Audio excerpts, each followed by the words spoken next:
Kembali bersama kami dalam Corporate Action dan masih bersama kami Ramdhani Basri, Presiden Direktur Nusantara Infrastructure. Kembali ke Pak Ramdhani, bahwa tadi kita melihat apa mungkin yang menjadi target tentunya di tahun 2020 ini untuk METS sendiri. Kembali lagi saya tekankan di sini bahwa peran swasta diberikan kesempatan yang besar, sehingga kita akan menjadi salah satu pemain yang juga ikut mendampingi BUMN. Nah, kembali saya katakan, merubah bentuk perusahaan infrastruktur ini tidak mudah. Dengan adanya kesempatan-kesempatan ini, kita yakin dan percaya bahwa perusahaan akan berubah bentuk menjadi besar sekali ya, dibandingkan dengan tahun-tahun sebelumnya. Nah, ini juga karena dorongan dari pemerintah, di mana pemerintah mengajak swasta untuk berperan serta dalam pembangunan infrastruktur di Indonesia. Berarti akan ada kenaikan untuk pendapatan dan laba, Pak? Ini target laba dan secara keseluruhan, kita harus melihat di infrastruktur itu pada EBITDA perusahaan. Kenapa? Karena memang apabila ada penambahan proyek yang relatif besar, itu memang akan merubah bottom line dari perusahaan, menami asetnya akan bertambah dan EBITDA-nya juga akan bertambah. Oke, baik. Nah, kalau kita tadi sempat di awal mengatakan bahwa mungkin secara luas, baik itu tadi perang dagang, kemudian COVID-19 itu tidak akan terlalu berpengaruh. Tapi secara risiko dan juga tantangan dalam bisnis ini tuh apa sebenarnya, Pak? Biasa kita lumrah katakan bahwa salah satunya adalah pembebasan lahan. Ya, kemudian pembebasan lahan, ya.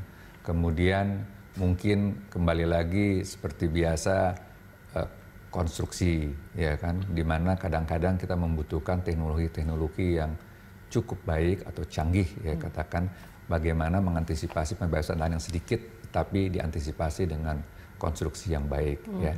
Nah, selain itu juga mungkin bunga bank, ya. Kalau bisa bunga bank itu untuk perusahaan-perusahaan kayak kami ini diturunkan sehingga kita dapat memberikan nafas lebih panjang, ya kan. Kemudian tenor, ya, pembiayaan juga lebih panjang. Ya. Jadi nafasnya lebih kuat. Mengingat bahwa ini sebenarnya jangka panjang. Jangka panjang dan membantu pemerintah sebetulnya pada masyarakat juga.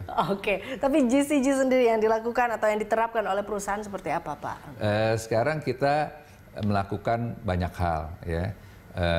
Misalnya salah satunya seperti ini, ya, kita terangkan seperti apa. Kemudian kita ada HSE, Health Safety Environment, ya kan, yang mungkin tidak semua melakukan hal tersebut, ya kan. Kemudian juga keterbukaan kepada OJK dan sebagainya, ya, juga pelaporan keuangan, dan alhamdulillah semuanya berjalan dengan baik.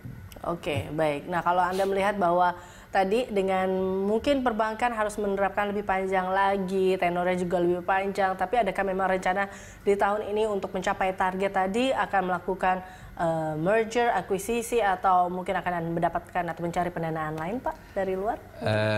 Memang kita sekarang sedang melakukan penjajakan untuk mengakuisisi salah satu jalan tol, ini dalam proses. Kemudian untuk proyek-proyek yang relatif besar, kita mengundang partner-partner, baik itu lokal maupun dari luar. Ya, jadi kita berkembang ini dengan partner-partner memang, tetapi tidak menutup kemungkinan bahwa itu kita lakukan sendiri, ya kan. Nah, seperti satu contoh anak perusahaan kami, ya, itu kita mengundang salah satu strategic investor dari luar, ya, yang kita berharap dalam waktu dekat itu akan bisa memperkuat lini bisnis kita di jalan tol. Ini tadi jalan tolnya nggak boleh disebutin ya, Pak, daerah mana? Agak sulit sayangnya. Baik. Terakhir, Pak Ramdhani, bagaimana tentunya Anda meyakinkan pasar, meyakinkan pelaku pasar bahwa memang Nusantara Infrastructure ini layak untuk dipertimbangkan, layak untuk dikoleksi, seperti itu?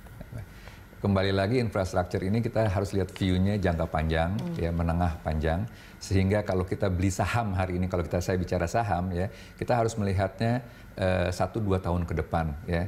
Kenapa? Karena aset itu akan berlipat-lipat besarnya, ya, dibandingkan dengan saat ini. Jadi memang harus mengkoleksi saat ini untuk mendapat gain di masa yang akan datang. Baik. Beli sahamnya sekarang dan menikmati kebahagiaannya jangka panjang. Terima kasih Pak Ramdhani untuk telah bergabung bersama kami dalam Corporate Action. Sama-sama, Elisa. Selamat pagi.